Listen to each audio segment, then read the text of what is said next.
Well, it's nice to be here to talk about something that is so very simple, about this life.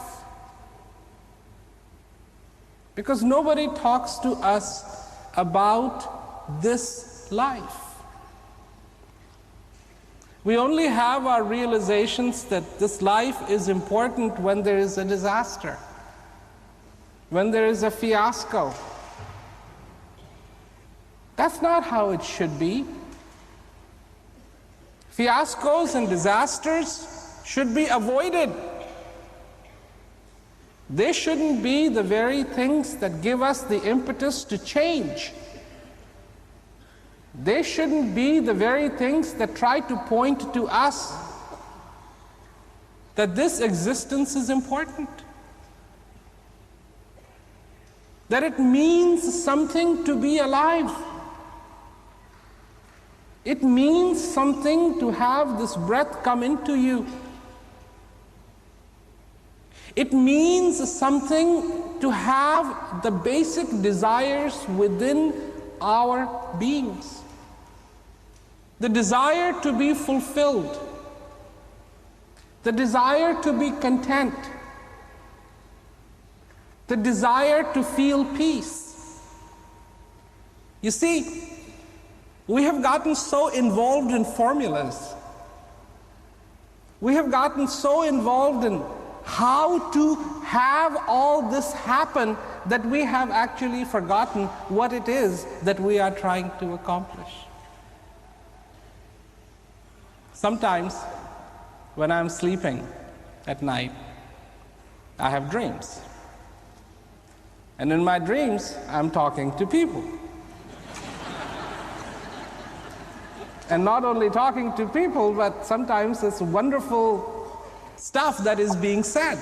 Incredibly nice stuff.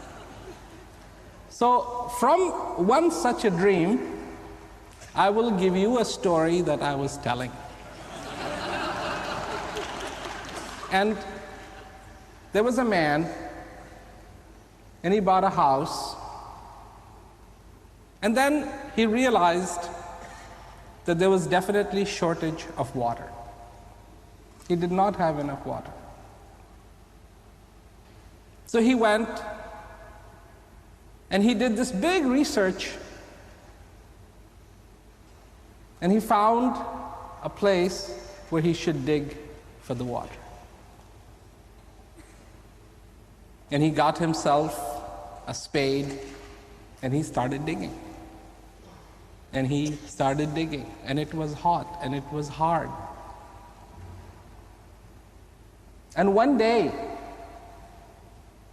it reached an apex. He had no more water. He had been working in the sun, in the heat, digging this well. He was incredibly thirsty. And he knew that if he didn't get water very soon, he would die. So he started screaming or yelling, "Water, water, water, water." Then somebody heard him. And he came to him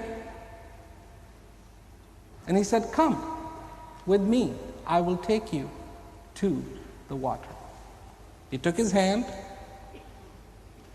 he took him around the house, not far from the house, around the mountain, and there was this big, huge river. Huge, flowing, deep, beautiful, clear water. And the man saw the water. He jumped into the river. He cooled himself. He drank the water, and he was content. And he came out. He thanked the man, went back to his house, picked up the spade, and started digging his well. Why I tell you this story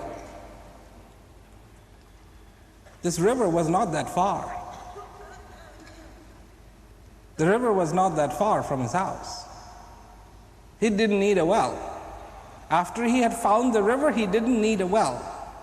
But he was so into digging the well that in fact it was digging the well that became more important than finding the water itself. That's the problem. He found the water. He didn't need the well. That he was so into digging the well. So much research had gone into it. So much investigation, so much time, so much energy had been placed in making the position of where the well would be dug, that even after finding the water, he had to keep digging the well. What do you want? What do I want in my life? What do we all want in our lives?